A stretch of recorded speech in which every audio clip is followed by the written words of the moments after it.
Урматтуу Камчыбек Кыдыршаевич, мен азыр сизге кайрыламын.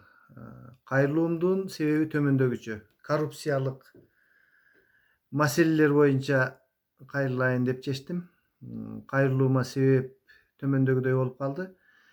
Мен кече күнү Ош шаарына барып келе жатып, ошол жердин автобекетин, мурункудай сөз менен айтканда автовокзалын тарттым видеого. Анткени биринекин айдоочулар дагы суранып калышты.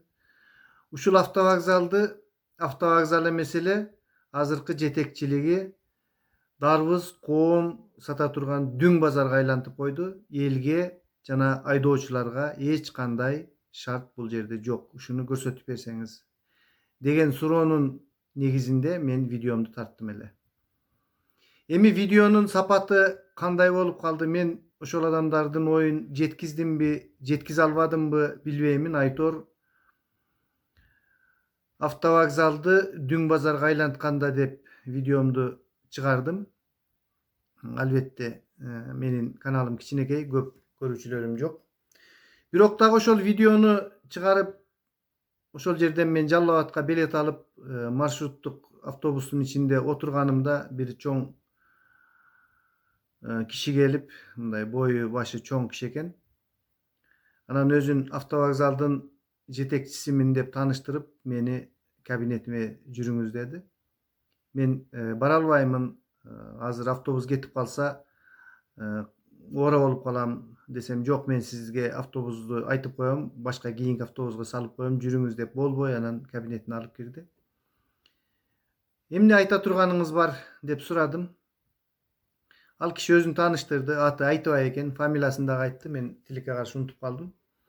Айтыбай деди, Айтыкул деди, иши кылып айтысы бар.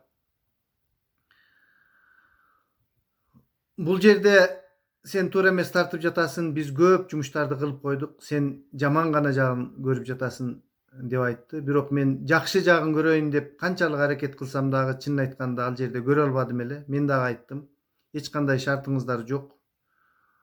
Асфальттанган эмес, кыйын. Бул түштүк борбордун, чоң борборубуздун күзгүсү болгон автобекеттин ушундай абалда тургандыктары жөнүндө айттым. Ал киши биз аракетибизди кылып жатабыз, мен көп нерселер жасап койдум деп бир топ сөздөрдү божурады.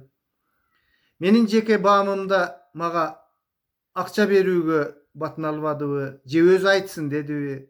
Айтор 10 мүнөттөй мени жөндөн жөн эле кармады. Мен дагы өз принцибимде бекем турдум. Анан кечиресиз деп чыгып келе бердим. Ал киши артыман чыгып, менин телефонумду сурап калды, макул деп бердим. Анан дагы мен мындай жумуштардын кайра чалып, дагы эмне ушундай нерселер болушун каалабай, ал телефонду блокко коюп койдум. Сүйлөшкүм келген жок. Мен чынын айтканда, урматтуу Камчыбек Кыдыршаевич, эмнеге сизге кайрылып жатам? Мен сизди билемин. Коомдо ар кандай пикирлери бар. Ошолордун катарында мен өзүм да пикирлеримди айтып жүрөмүн. Бирок сиз карапайым үй бүлөдөн чыккан, кандай болгон учурда дагы азыркы кезде коррупция менен каттуу күрөшүп жаткан мамлекеттик кызматкер экениңизди билемин. Коркпостон көптөгөн чиновниктерди, байманаптарды, көпөстөрдү кармадыңыз.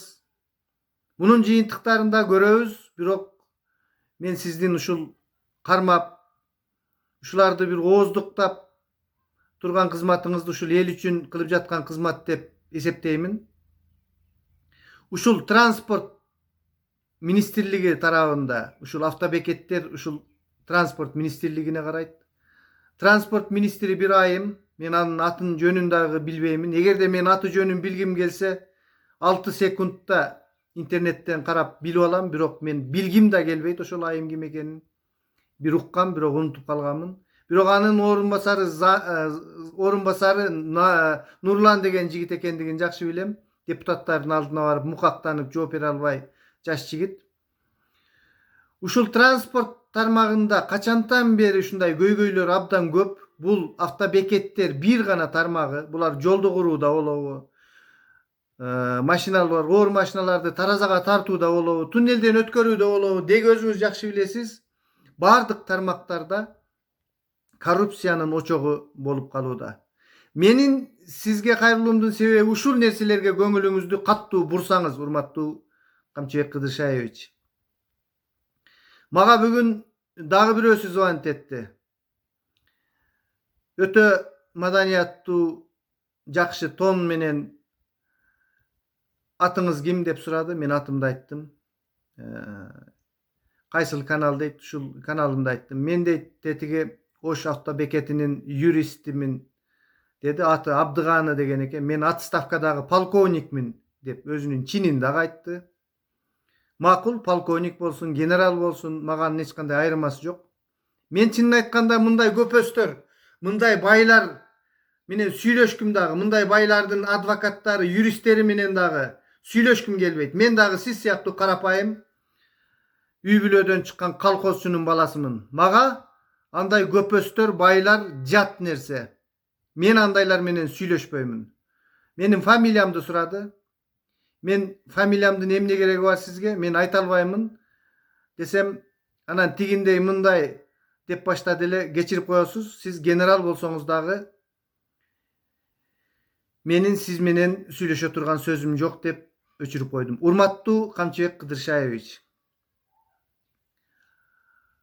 ушул транспорт тармагын жакшылап карап берсеңиз, ушул автобекеттерде буларды мамлекет тарабынан катуу көзөмөлгө алыш керек. Көзөмөлдү күчөтүш керек. Буларда миллиондогон акчалар ай сайын түшүп турат. Дүң базарга айлантып коюптур. Коондарыбыз сата турган.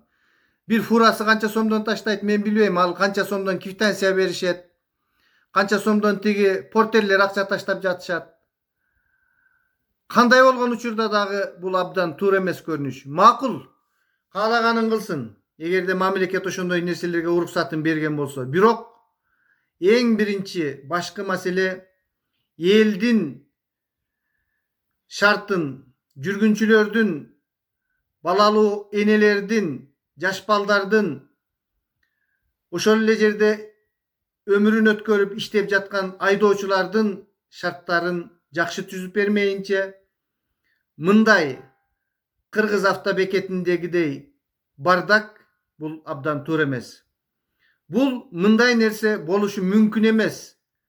Канчалык эмгек кылбасын, канчалык мактанышпасын, канчалык юристтерин салбасын. Бул адамдардын аракетин мен туура эмес деп баалаймын.